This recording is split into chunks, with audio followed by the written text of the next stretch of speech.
Hi everyone. Last video में हमने ये देखे थे कि हम इंग्लिश में क्लास 12th के एग्ज़ाम में कैसा अच्छा प्रिपेयर कर सकते हैं।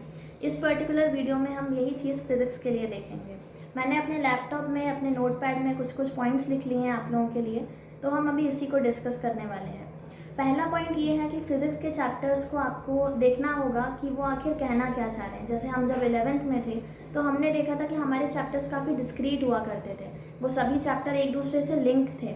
लेकिन 12th में ऐसा नहीं है। 12th में आपके यूनिट वाइज दिए हुए हैं। अगर आप कोई एक यूनिट पढ़ रहे हैं तो उसी के टॉपिक वाइज उसको टॉपिक को लिख लीजिए और जो भी आपके चैप्टर होते जा रहे हैं, जो भी आपके टॉपिक होते जा रहे हैं, उनको टिक मार्क कर दीजिए। तो इससे आपका पूरा यूनिट जो है वो कंप्लीट हो जाएगा।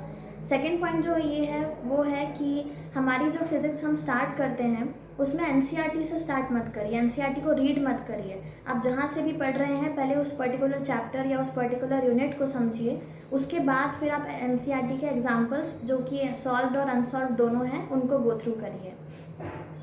थर्ड पॉइंट ये है कि जो हमारे लॉन्ग चैप्टर्स होते हैं जैसे मैग्नेटिज्म हुआ, इलेक्ट्रोस्टैटिक्स हुआ, वो काफ़ी लॉन्ग है, उनको समझने के लिए हमें थोड़ा टाइम चाहिए होता है। तो उन चैप्टर्स को पढ़ने के लिए थोड़ा पहले से स्टार्ट कर दीजिए। एग्ज़ाम के कुछ टाइम पहले आने तक का वेट मत करिए, उसको पहले से स्टार्ट करिए। फोर्थ पॉइंट ये है कि जो हमारे मॉडर्न फिजिक्स के फॉर्मूले हैं उनको कैसे डिराइव करना है, कौन कौन सी अलग अलग मेथड्स हो सकती हैं, वो लर्न करने की कोशिश करिए, क्योंकि उसमें फॉर्मूले काफ़ी हैं। कंसेप्ट तो हमें समझ में आ जाता है लेकिन फॉर्मूले कहाँ कैसे लगाना है वहाँ हम रह जाते हैं।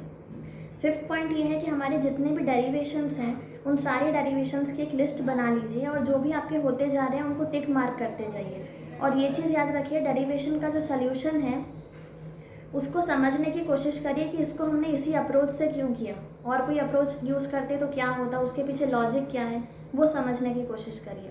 अगर आपको न्यूमेरिकल से डर लगता है तो एग्ज़ाम के आखिरी दिन तक वेट मत करिए न्यूमेरिकल, क्योंकि आते ही आते हैं पेपर में। तो न्यूमेरिकल काफ़ी पहले से स्टार्ट कर दीजिए।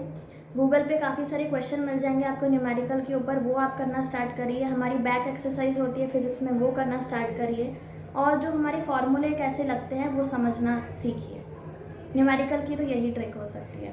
और एक चीज़ प्रो टिप मैं दे दूँगी कि ऐसा ही यूनिट को एग्ज़ाम के पहले अच्छे से याद करके जाइए, क्योंकि हम वहाँ पे हमारे हाफ मार्क या इवन 1 मार्क हम लूज़ कर सकते हैं। तो ऐसा ही यूनिट ज़रूर से याद करिएगा। और एक पॉइंट आपको ये याद रखना है कि हम जब आंसर्स लिखते हैं तो आंसर्स को लॉन्ग ना करके ट्राई करिए कि हम उसको पॉइंट्स में लिख पाएँ, जो भी उनके कीवर्ड्स हैं उनको इंक्लूड करिए। तो इससे एग्जामिनर पे काफ़ी अच्छा इम्पैक्ट पड़ेगा और आपका बड़ा आंसर ना दिख के उनको पॉइंट टू पॉइंट दिखेगा आंसर, तो वो काफ़ी इजीली आपको मार्क्स दे देंगे। मैं होप करती हूँ आपको ये सारी ट्रिक्स समझ में आई होंगी, इनको फॉलो करिए and all the best for your exam.